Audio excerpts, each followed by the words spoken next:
जो चरण में सबसे पहले मन लगा ले उसको गोविंद अपने आप मिल जाते हैं। दर्शन करने का नियम है, पहले चरणों पर नजर डालिए, फिर उसके बाद उनके कमर के करधोने पर नजर डालिए, पीत पट्टा उन्होंने बांधा हुआ है।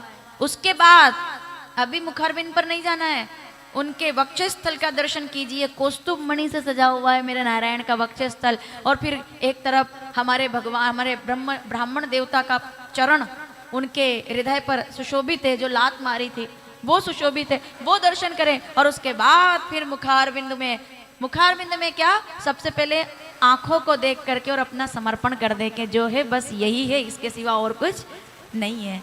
ये भगवान के दर्शन का सिद्धांत है। हम जल्दी जल्दी जाते हैं। एक तो मंदिर हमें इतना, अब ये विषय पता नहीं मुझे बोलना चाहिए या नहीं, बोल दूं मैं? दर्शन की व्यवस्था बहुत गड़बड़ हो गई है अभी। जितना बड़ा मंदिर उतने ज्यादा धक्के। चलो कोई बात नहीं, अगर आप मेरी बात का 100% समर्थन करते हो तो करना, वरना कोई बात नहीं। हो सकता है मैं बोल करके भूल जाऊंगी कि चलो मैंने गलत बोल दिया होगा। मंदिर, भारत राष्ट्र के मंदिरों में, भारत तमाम सभी, भले ही महाकालेश्वर हो कि भले ही बिहारी जी हो वृंदावन के, भले ही जितने भी मंदिर हो, भारत राष्ट्र के तमाम मंदिरों के अंदर जिस दिन वीआईपी कल्चर समाप्त हो जाएगा उस दिन हर व्यक्ति आनंद के साथ भगवान का दर्शन कर पाएगा। जितने ज्यादा पैसे उतनी देर भगवान के सामने रहो आप। मजाक बनाया हुआ है, मैं गलत तो नहीं बोल रही हूं? एक गरीब आदमी 3 घंटे लगता है साहब, गरीब आदमी 3 घंटे तरसता है, वो तरसता है। मैं एक दिन बिहारी जी का एक मंदिर का वीडियो देख रही थी, उसमें 2000 का गुलाबी नोट उसने, भगत है वो भी, चलो ठीक है पैसे वाला है पर भगत है, अब वो उस भक्त की भी निंदा नहीं कर सकते अपन, बड़ा हमारे शास्त्रों में हर चीज का कहा गया है।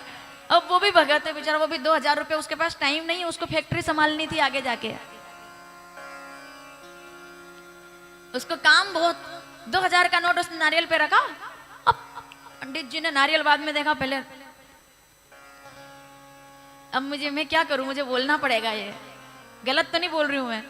अब वो 2000 का नोट देखा, अंदर से शानदार इतने बड़े बड़े कमल के फूल की माला उसके गले में डाल, इधर से तुलसी की माला डाल दी, उधर से इतने बड़े पेड़े का डिब्बा, उसको वो सामने वाला व्यक्ति लेता जा रहा। उसने क्या किया, वो डब्बा अपने वाले साथ में नौकर आया था उसको पकड़ा दिया, क्योंकि इतनी प्रसाद इकट्ठी हो गई ना, उसको पकड़ा दिया। मैंने सोचा कि अगर इसको ये गुलाब वाली माला चाहिए ही थी तो बाहर की दुकान से 500 में खरीद लेता। अगर आपने पैसे चढ़ा करके और सामने से माला प्राप्त की है तो आपके खरीदने में और पाने में कोई फर्क नहीं है। फर्क इतना है, उसने दुकान से खरीदी, आपने मंदिर से माला खरीदी है। मुझे क्षमा कीजिएगा, किसको कहते हैं प्रसाद? इसको प्रसाद थोड़ी कहते हैं। प्रसाद किसको कहते हैं कि आप लाइन में खड़े हो और माला आपके गले में आकर गिर जाए, उसको प्रसाद कहते हैं। वीआईपी कल्चर मतलब भगवान के यहाँ भी हम लोग कपट रख रहे हैं, धक्का मुक्की कर रहे हैं हम साहब, मतलब इतनी हालत खराब है। आप वृंदावन जाके तो देखिए बिहारी जी के यहाँ, मेरा बहुत श्रद्धा है बिहारी जी में, पर अभी पिछली बार गई तो दिल दुखी हो गया साहब, बहुत दुखी हुआ। बाबा जी गरीबों के साथ, गरीब मतलब ये नहीं कि मैं पैसे से गरीब की बात कर रही हूँ यहाँ पे, गरीब मतलब ये कि दूर से आने वाला व्यक्ति 2000 नहीं दे सकता, 500 में उसकी पूरी यात्रा का बजट है। अब 500 रुपए वो दे देगा पंडित जी को तो बच्चों को क्या खिलाएगा फिर? तो उसके बाद वो 3 घंटे से खड़ा है। चलो तुमको वीआईपी लोगों को माला देनी है तो दो, लेकिन कम से कम गरीबों को धक्का तो मत दो, उनको भी उतना ही अधिकार है दर्शन करने का। ऐसा डांट कर चलो बड़े आगे, ऐसे बड़ो आगे, अरे भैया हमारे महाकाल की सवारी में गलती से किसी ने धक्का दे दिया था, 10 बार माफी मांगनी पड़ी है कि ये नहीं होना चाहिए, नहीं होना चाहिए। विरोध कीजिए इन बातों का, क्योंकि भक्तों से भगवान है। अगर भगत मंदिर में नहीं जाएंगे तो लॉकडाउन में ताले पड़े हुए थे, तरस गए थे ये सभी लोग के लोग आए और दर्शन करें। इतनी स्थिति खराब है। मंदिरों के अंदर क्रोध बढ़ रहा है, उन्माद बढ़ रहा है। आज आप किसी बड़े से बड़े मंदिर में जाओ, बिना क्रोध के बाहर आओगे ही नहीं आप, मन दुखी हो जाता है। क्योंकि हम खड़े रहते हैं ना बहुत देर से माला डलिया लेके, और हमको एक धक्के में और कोई वीआईपी आ जाए तो ऐसा लगता है कि कभी उनका बस चले तो भगवान को उठा के बाहर ले आए वो, कि तुम तो यही था। अब मैं बिना प्रमाण के थोड़ी बोलूंगी, आप एक बार ये करके देख लो।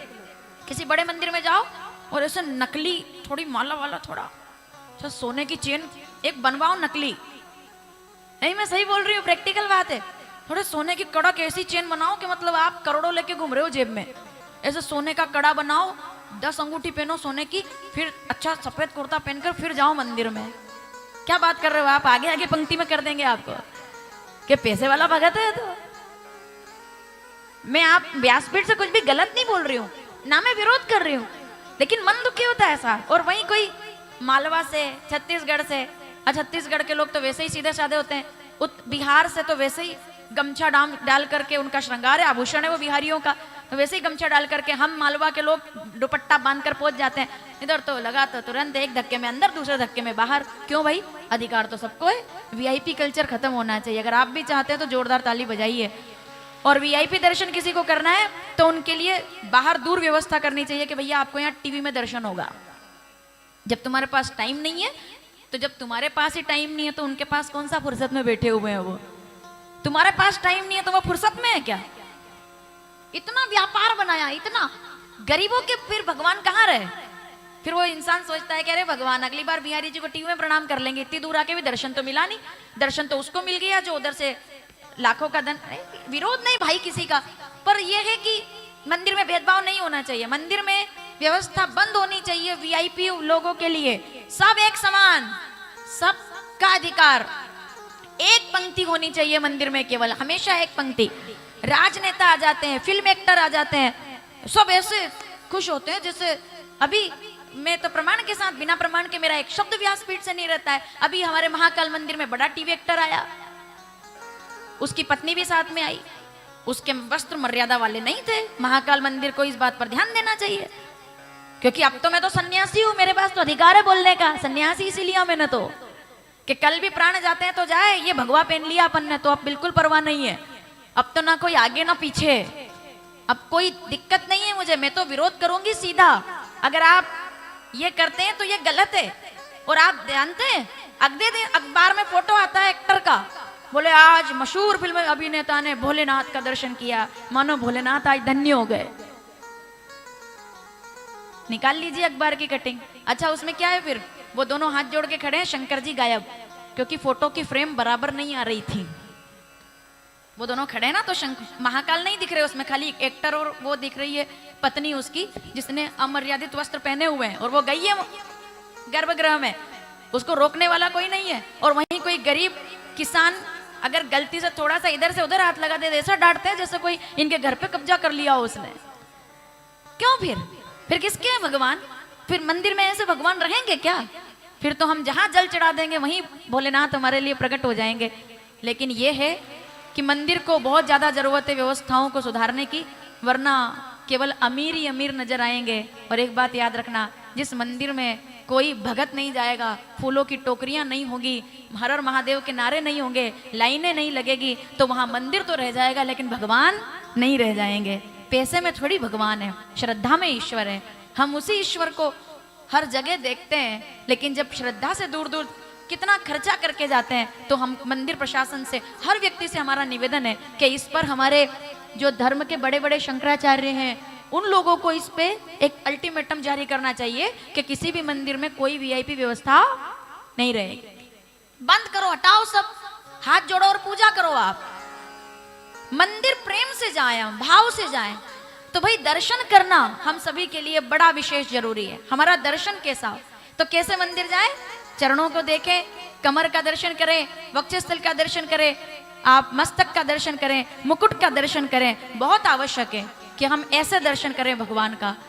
तो ये दोनों दर्शन कर रहे हैं, अब एक चरण का दर्शन करने के लिए उत्सुक है। तो ब्रह्मा जी ने कहा मुखारबिंद तो नजर नहीं आ रहा, ना आदि है ना अंत है, तो भोलेनाथ है, ना आदि है ना अंत, ये तो भोलेनाथ है ना। तो अब जरा कौन पता लगा है? तो ब्रह्मा जी ने कहा एक काम करते हैं, मैं ऊपर जाता हूँ। आपने ये कथा सुनी होगी, ये दोनों ढूंढने गए, तो नारायण भगवान ने कहा ठीक है मैं नीचे जाता हूँ, पाताल तक जाता हूँ कि चरण मिल जाए कभी, तो आपको मिले तो आप बता देना। ऐसा होता है ना भाई, दो लोग हैं तो दोनों एक तरफ जाएंगे, समय लगेगा, आधे इधर आधे इधर। आप ऊपर जाओ ब्रह्मा जी, मैं नीचे जाता हूँ। तो हंस का रूप लेकर के ब्रह्मा जी वो उस स्वरूप को देखने के लिए ऊपर उड़े, और वराह का रूप, क्योंकि वो तो शुक्र स्वरूप में तो हमारे भगवान वैसे ही, तो भगवान जब बरहा रूप लेकर के, और कहते हैं कि वो गए पाताल की तरफ चरण देखने के लिए। और जब चरण देखने के लिए गए तो नारायण भगवान को चरण नहीं मिले। शिवलिंग का उनको इस अग्नि स्तंभ का उनको कोई भी किसी भी प्रकार का कोई भी सार उसमें चरण का नजर नहीं आया, कोई चिन्ह नजर नहीं आया। तो नारायण भगवान हार करके वापिस आ गए। उन्होंने कहा कि अब मैं ब्रह्मा जी आएंगे तो बता दूंगा कि मुझे नहीं दिखे चरण, है ना। ब्रह्मा जी पहुंचे, बहुत देर तक हंस के रूप में उड़ते रहे और उड़ते उड़ते बहुत ऊपर तक गए, तब भी ब्रह्मदेव को भगवान का कोई भी मुखारबिंद नजर नहीं आया। इतना असंख्य मणियों के समान चमकने वाला तेज था अग्नि स्तंभ में, इतना तेज था, वो नजर ही नहीं आया कि मुखारबिंद कहाँ है। तब ब्रह्मा जी भी हार गए कि नहीं भैया, ये तो बहुत विराट है, कहाँ तक हम उड़ सकते हैं। उन्होंने कहा चलो जब चलते हैं। पर जब नारायण भगवान पूछेंगे, आज बहुत सुंदर कथा सुन रहे हैं आप, ध्यान से सुनना। जब नारायण भगवान पूछेंगे कि क्या आपको मुखारबिंद मिला, तो अगर मैं कह दूंगा कि नहीं मिला तो बड़ी हार हो जाएगी कि इतना देर में आए और कुछ मिला नहीं। उन्होंने कहा चलो एक काम करते हैं, छोटा मोटा झूठ बोल देने में कोई बुराई, कभी कभी थोड़ा बहुत झूठ चलता है। ये सबसे बड़ी गलतफहमी है। जब तक जरूरी नहीं हो तब तक झूठ ना बोले, जब तक कि फंस ना जाओ पूरे तरह से कि बिल्कुल ऐसा कि नरो व कुंजरा, तब ठीक है। लेकिन तभी झूठ बोला जा सकता है जब उससे किसी की बुराई या किसी का अहित ना हो, तो झूठ ठीक है। ठीक है, झूठ बोला जा सकता है, उसकी भी एक स्थिति है। जैसे माताएं भोजन बनाती है, कई बार झूठ का सहारा लेती है अपने बच्चे को खिलाने के लिए। कई बार वो किसी भी सब्जी में करेला मिक्स कर देती है क्योंकि उनको पता है कि इसे खाएगा नहीं, तो वो उससे पूछता है काहे की सब्जी है, तो वो कहता है भिंडी की सब्जी है। ये झूठ ही है ना, लेकिन ये झूठ बोलने से आपको पाप नहीं लगता है। आप जब कोई बात अपने बच्चे की भलाई के लिए कहते हो तो उसके लिए पाप नहीं लगता है। जिससे किसी का अहित ना हो, उस झूठ से कभी पाप नहीं लगता है। लेकिन जिस झूठ से कहीं ना कहीं अहित होता हो, उससे पाप लगता है।